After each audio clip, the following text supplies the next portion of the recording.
Hey, it's Teo, and you're watching Fame Magazine. Hey everyone, this is Fame Magazine. My name is Savannah Jewell, and today we have the privilege of sitting down with the incredibly talented Mateo Arias, Oh otherwise man, known as Teo. Mateo, hi, how are you? hello. Where are you I'm doing joining us well. from right now? Oh man, I'm in ATL right now at my mom's house. Oh, nice. Are you Yes, enjoying it? ma'am. I am. I needed to get out of LA for a sec. I'm very Mm, much. understandable. You know. Um, I'm so excited to be talking with you today about your new album Luna that came out on August 18th. hmm How has it been? Tell the people how have you felt since the release? I feel amazing. I feel like as an artist, you put so much time and effort into something. And yeah, the culmination of it, just like once you get to just let it go into the world, it's just a great feeling, honestly. I'm So I sure. feel very, very happy with the response and the fact that it's finally out. Yeah. Long time coming for me, at least. Yeah, that's Yeah, amazing. I'm sure that feels super good. it does. It definitely does. So, what inspired you to write this album? Like, were there any specific events or influences that kind of shaped the creative process? So yes, I mean my previous project was called Soul. Um, and I was kind of figuring that project out as I was making it. So that was like a different process that happened for me with Soul. It was initially called New Perfume. And then my brother's like my creative director. He and I do pretty much everything together. So I brought the name up to him. I was like, yo, he obviously knew I was working on a project. I was like, what you think about the name New Perfume? And he's like, I dig it, but 4 years from now it's gonna be Old Perfume. Like you can't call your album New Perfume. I was like, Word. that's valid. I was like, no, it's valid. So then I was like, all right, cool. Just kept working on the project. And somehow I don't remember how or why, but I stumbled upon Soul, SOL Soul. And I was like, yo, what are you thinking? He's like, dig it. That's fire. I was like, I was like, cool. So I put Soul out. And as I was finishing Soul, actually, there were some songs that didn't make the cut for Soul for different reasons that ended up being the foundations for Luna, actually. But I remember Moises saying to me, Moises is my brother. He was like, yo, these songs that don't make it on a Soul, you should do an EP called Luna to to do like the day and night Luna. I was like, that's a fantastic idea. I had kind of I'd kind of had an idea to do something similar, but the way he phrased it was just very specific, and I was like, "Yeah, I want to do that." So, Moises is my brother he's a filmmaker and a photographer, and so just his view, he's got such a great ear, but it's very funny. Artistically, he's a bit hypocritical because he wants me to kind of like, for him, if I play him a demo, that's the final song. He's like, it's perfect. I love it. But when it comes to him editing a photograph, he'll edit a photograph for a week straight, like one photograph. And he doesn't show me anything. That dude will have, I've seen probably 0.5% of all of the photos that he's ever taken, A which is, perfectionist. he's a perfect, like, he takes it to an extreme, honestly. Mhm. He kind of takes it far. So yeah, he was like, yo, do the EP called Luna. He's like, don't let too much time go by. And I was like, all right, cool. He was like, it'd be tight if you dropped it, shortly after Saul. I was like, obviously, but I'm also a perfectionist. I don't love the word perfectionist, but we all try to get as close to perfection as we can. I'm definitely, I'd like to just feel good about what I'm making, right? Mhm. So Luna kind of started taking shape. There were the songs that didn't make Soul, again, laid the foundations for Luna. And so as I was working on Luna, I was like, I can't have this project be an EP because I started to, as I was making more and more music, I started to fall in love with that music more and more. And I was like, no, there has to be more than 4 or 5 songs, you know? Yeah. So eventually I realized like, yo, Soul had 12 songs. I think Luna should have 12 songs. It should be 12 and 12, 24 hours of the day and night. So then Luna ended up taking obviously longer, but I ended up making it a complete project because Luna as an EP would not have been as satisfactory to me as, so when I fully realized Luna was an awesome time. And honestly, I got to explore that. I traveled, I touched many different continents and cities, countries with Luna. I got to go to Medellin and I worked in Colombia. I brought Blonda, my producing partner, who I love. I Mhm. brought, you know, went to Medellin. We went to London. We obviously, when we went on the tour, on the Soul Luna tour earlier this year, we traveled all, You know, we traveled all around the US. So we went to many cities in the US. We got to go to Canada. And yeah, so Blonde and I were kind of working. It all got postponed though. The project was supposed to drop in February. But, you know, Blonde and I did the majority of the project. There was obviously many more collaborators, but he and I did the majority of the project together. We did everything together. We EP'd it together. So if we weren't working actively on the project, nothing was getting done. Yeah. Right? So we had to focus on the live show, and Blonde and I also, along with my boy Zach Tabori, we were putting the live show together. So then everything else kind of got a little bit postponed. You know, things just kept getting, because we have to focus on, you know, when it comes to life and creativity, you got to focus on what's right in front of you. You got to give what's right in front of you all of your energy. And at that time, we were focused on the live show. So again, everything kind of got postponed. So post Coachella, after we finished Coachella weekend 2, Blonde and I went up north. We went to Ventura in California, like an hour up, maybe hour and a half up from LA. And we just locked in, and he and I just went there and we finished the project. So going back to what you're saying about Moises, I love that you guys collaborate. Like I'm sure that's so special, being able to like do things with your family, like with your close family, especially someone. It's special and it's frustrating for sure. Sorry to cut you off, but I had to just say that because that's my dog and I love the man, but we know each other so damn well that, you know, you clash. I mean, I don't know if you have siblings, but yeah. People with siblings know very well how you know, and honestly, I guess in comparison to most siblings that I know, Moy and I, we're obviously very, very close and we get along very well. But we're both 2 grown men now, you know, and obviously we live not very different lifestyles. You know, we both meet in the world of creativity, and you know, and I want to collab with Moises more and more. Our dream when we were younger, we wanted to be the Coen brothers. It's a legendary directing duo. I mean, they don't only direct; they make film like all around. They color their films. I don't know if they want to say they score, but I don't know. They edit their films together. I mean, they do everything. They write the stories together. They're an iconic duo that we've always kind of like admired and wanted to see ourselves, I guess, in the light of the Coen brothers. Yeah.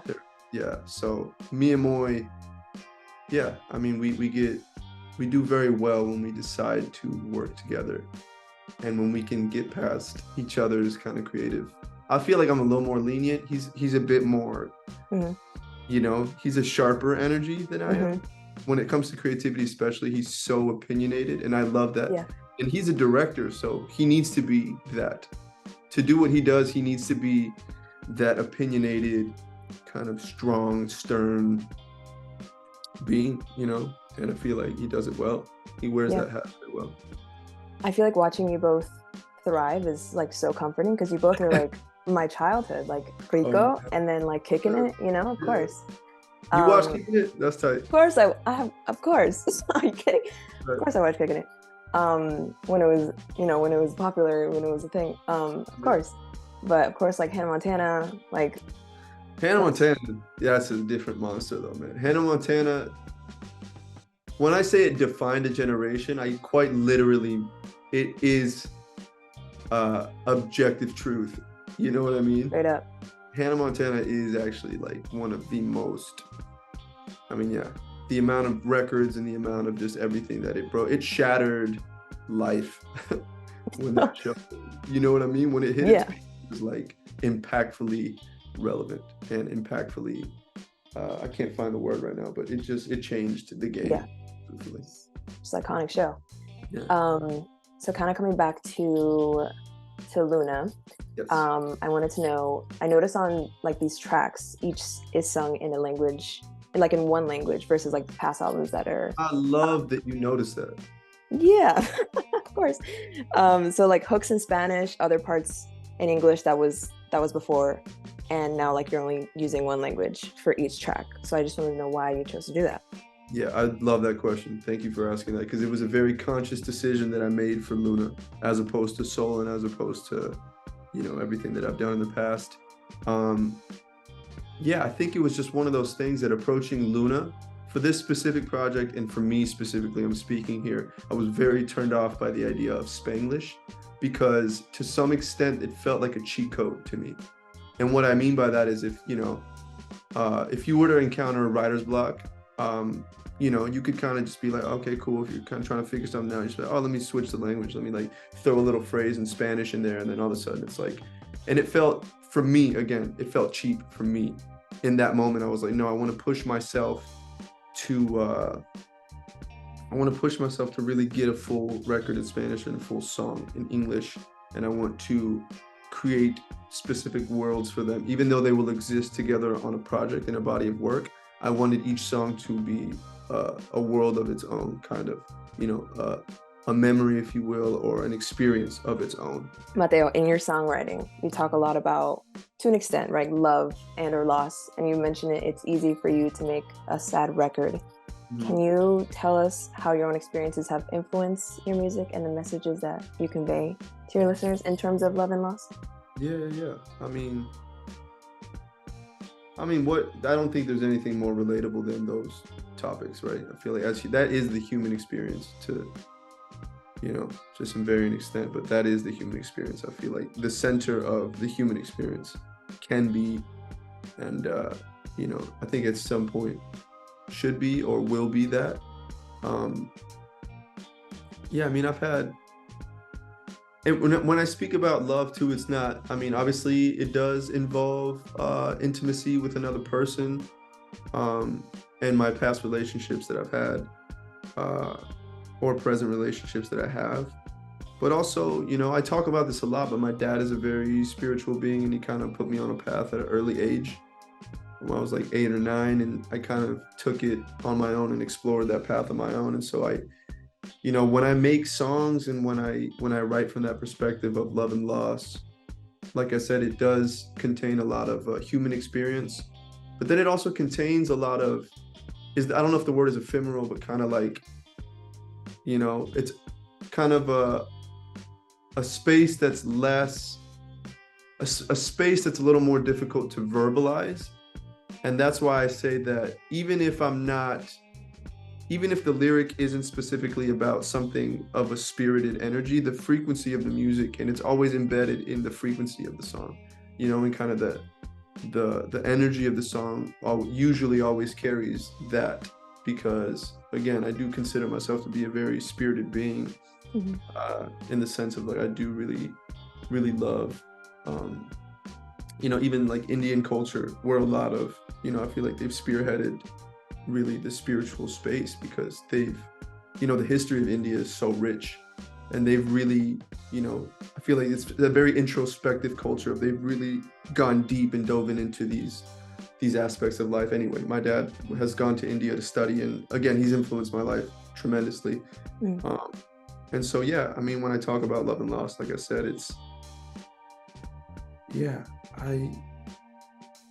I'm not gonna say it's easy for me to speak on those subjects, but it does come very naturally for me, to speak on those subjects, because, I don't know, I guess the way that I live my life and the way that I grew up, I'm very lucky to have grown up in a very free household where I was able to express myself, and my mom and dad really supported my brother and I in our creative endeavors and what we wanted to do, and they always pushed us to kind of, follow our passions. And so, yeah.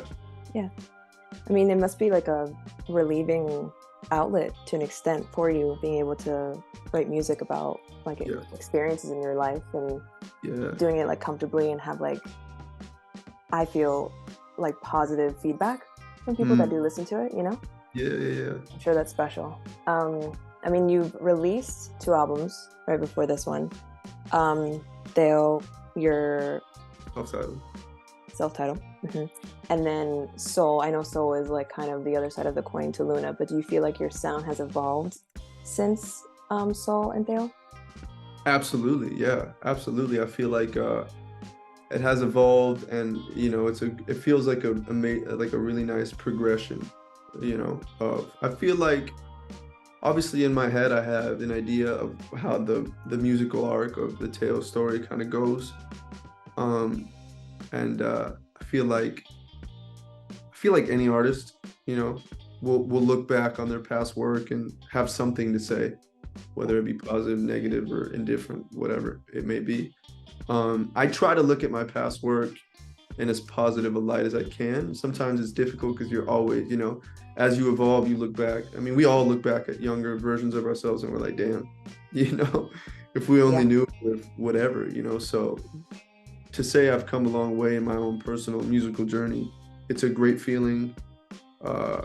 It's just really nice, even just to see, you know, if somebody were to go to listen to Teo, Soul, and then Luna, I think it's very evident and very clear how the evolution has gone, you know. And I was saying this at my live shows, and I did an interview where I talked about this as well, but the difference between also not just evolving but elevating as well, you know, evolution being like a horizontal plane and elevating being the vertical plane, you know. And so I didn't want to just evolve, I also wanted to like elevate the sound, and I wanted to elevate the perspective and the songwriting, and I feel like I did that with Luna, and it obviously makes me feel, it inspires me to be like, all right, cool. I'm happy that, like, from a subjective place, that I'm inspired to keep pushing and to keep growing, and I'm good at calling myself out where I need to, and I'm trying to be more gentle and trying to be a little more compassionate with myself. Of, you know, I saw a quote that somebody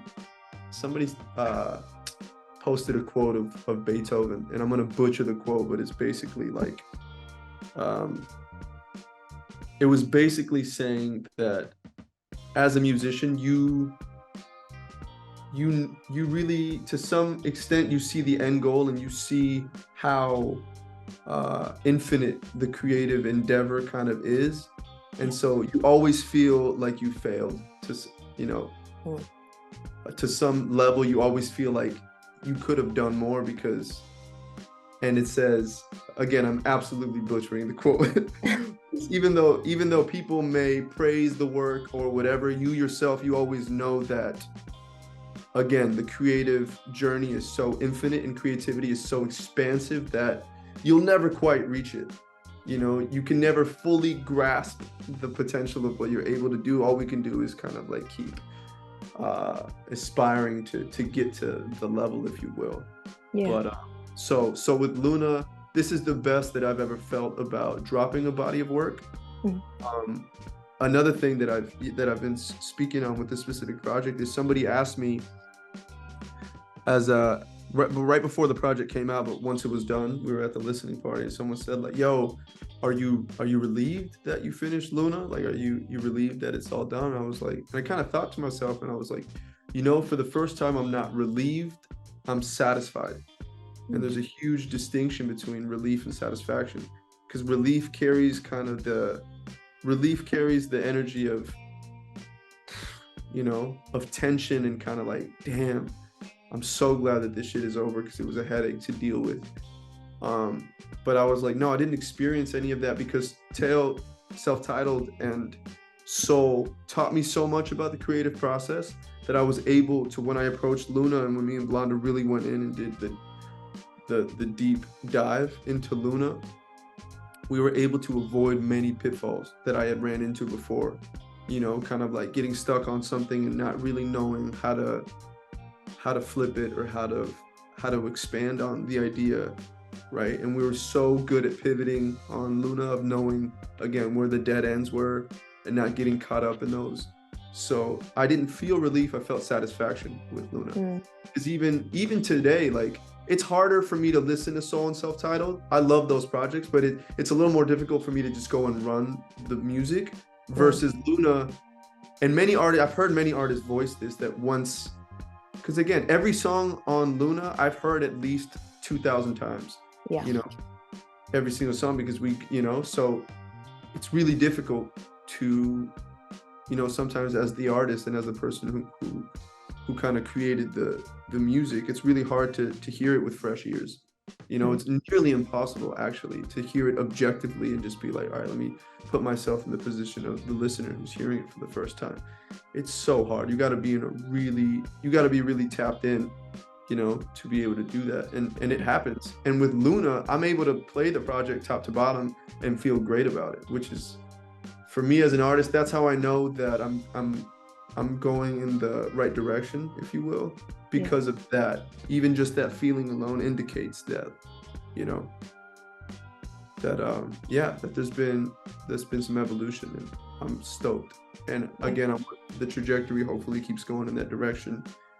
And I'm just so excited to dive into this next work, really. The last question for this, I wanted to know if you had any tour plans in the making, because I know that you went on a Soul and Luna tour and focus on soul. Is there anything that you're wanting to, like, if you do go on tour, if you decide that that's like what the future plans are going to consist of, is there any like new things that you want to incorporate? Question.